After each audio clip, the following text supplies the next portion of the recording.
Hey there guys, Raj here, hope you all are well. Today I'm doing a fragrance on, a review on a fragrance from the great, legendary, historical brand of Guerlain, the Parisian-based company. And this one is called Heritage in the Eau de Parfum version.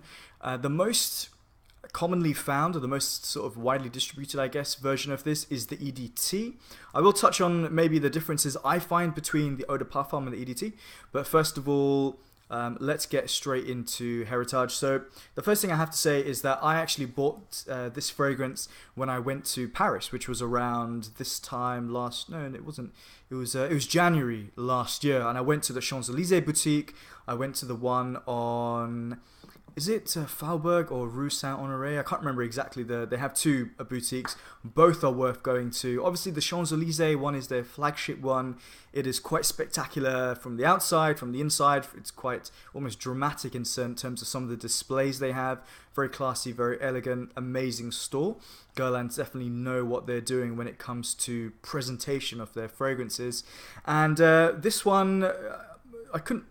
Never seen the Eau de Parfum version in the UK, so I thought, okay, I'm in Paris, might as well pick up the EDP. So it comes in this box. Well, I think this is the new packaging, that's for sure. It says Guerlain Paris, Heritage, Eau de Parfum, and it gives this little text at the back where it says, while Heritage originated from a tradition, it also heralds a new spirit. This highly nuanced scent speaks to the man of tomorrow. So, I'm the man of today, so I'm going to review this fragrance for you today. The new bottle is like this, with a kind of wooden cap. Heritage Eau de Parfum. Pretty simple, nothing sort of flashy going on. And Guerlain, what they've done, and I think it's a bad thing if I'm honest, they've made the whole men's line, well, most of the men's line, in this sort of uniformed, homogenized shape. And while I think visually it looks good, I think the older bottles had a good amount of character, like L'Instant de Guerlain, the extreme version, and you had this one, and I think Vetiver came in I think Vetiver has changed slightly, I'm not 100% sure, but they've kind of tried to like make all the bottles look the same, whereas I think it's quite cool to have a collection of fragrances and everything looks different. So, I don't know. I mean, the bottle looks good to me, but it kind of has the same shape as the Habit Rouge bottle.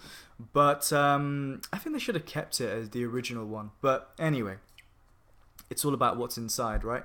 So what is inside? Well, according to the Guerlain website, the notes in the top are lemon and bergamot.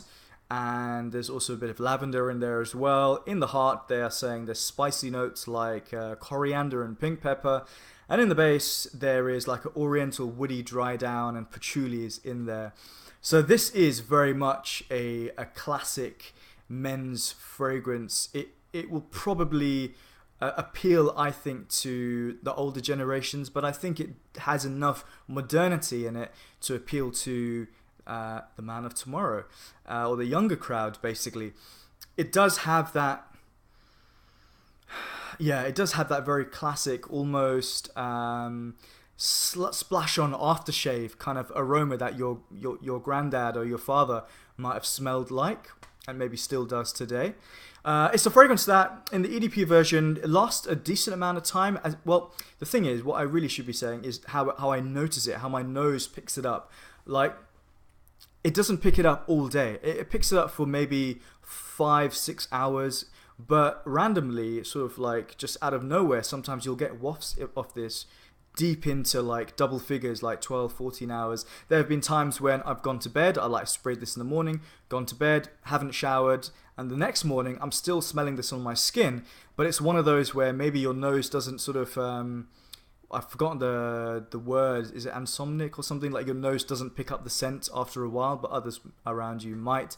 It's a fragrance that got compliments for me. I feel it's a more formal occasion. I love wearing this to work in the slightly cooler weather, and I feel it's a very, very masculine fragrance, and it's a great one. It's very classic in the opening. You get that sort of like almost like a slap on the face of like bright lemon. And a kind of limey zestiness in there with a very earthy, very almost cocoa-infused patchouli note in there as well. And you get a very herbal, almost slightly sharp lavender. Now, I said it's a slap in the face, and it is slightly a little bit harsh, I'll be honest. In the opening 15-20 minutes, it's quite sort of bracing, like a splash of cold water to the face, or a kind of harsh aftershave that you've applied to your face after shaving. But I kind of like that, actually. It does have that old worldly feel. Also, I feel like there could be a touch of rose and vanilla and a touch of sweetness in there coming through, making this harshness a little bit more rounded and a little bit more sweeter and a little bit more easier for your nose to manage. It's yeah, as I said, it's a very classic type of fragrance. In the dry down, I feel like the patchouli kind of like lingers and leaves a really nice masculine scent, very nice sillage, a nice trail. And it's kind of slightly earthy in there, slightly spicy as well. It mentioned, I think it said, did it say coriander? Yeah, it said coriander. Now, I don't really pick up on the coriander, but this kind of spicy, kind of herbaliness mixed in with the lavender and then the earthy oriental feel from the patchouli. Yeah, I could kind of see it kind of all mixing together and creating this effect. It's a great fragrance. I really think it's worth checking out. Comparisons to the EDT version, I've had a bit of experience with the EDT, but I had a sample like a few years ago, and I actually retried it recently just to kind of refresh my memory. And I think once I'm done with this bottle, I mean, I've had this for a year and only used this much, but whenever I'm done with this bottle or whenever I move it on, I think I would still like to have Heritage in my collection, but I'm going to try out the EDT. I felt it was a little bit more smoother. This is almost, it takes the original and amplifies it and makes it much richer. But I kind of feel like the EDT is, I kind of like the smooth edges, whereas some of this you get a few jagged edges in there as well, in the opening at least anyway.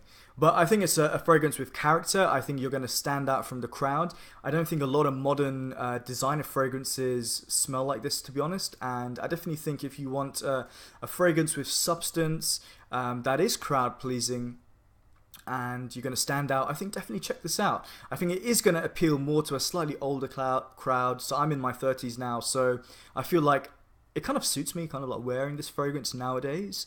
It's definitely worth checking out. Guys, what do you think about this fragrance? Do you like it? Do you love it, or do you hate it? Whatever you have to say it. Always great to hear from you. Maybe have you tried the EDT? Have you tried the EDP? Which one do you prefer? Have you been to the Paris boutique? Have you been to the Champs-Élysées? What do you think about Guerlain? Anything on your mind? Let me know. Take care, guys. Thanks for watching. Thanks for your support. Check out my Instagram page. Feel free to hit the like button and subscribe here if you like what you see. And I'll see you on the next one. Thank you. Bye.